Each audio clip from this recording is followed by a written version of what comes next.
Hello, my friends. This is Qing Hong here. Welcome to my studio in the Blue Ridge Mountains.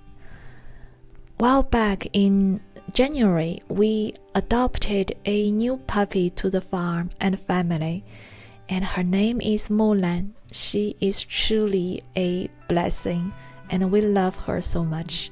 So today I want to show you how to paint a puppy.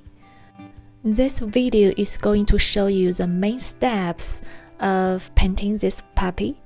To watch the complete tutorial with the whole process and the detailed explanation of my technique, please join my Patreon membership if you wish and watch this tutorial and many other tutorials and workshops all about watercolor. In the meantime, I also want to welcome you to my Facebook group, Starry Dreams Art, and where I post more about my life behind the scenes and get to know each other and share each other's artwork. So I look forward to seeing you and happy painting.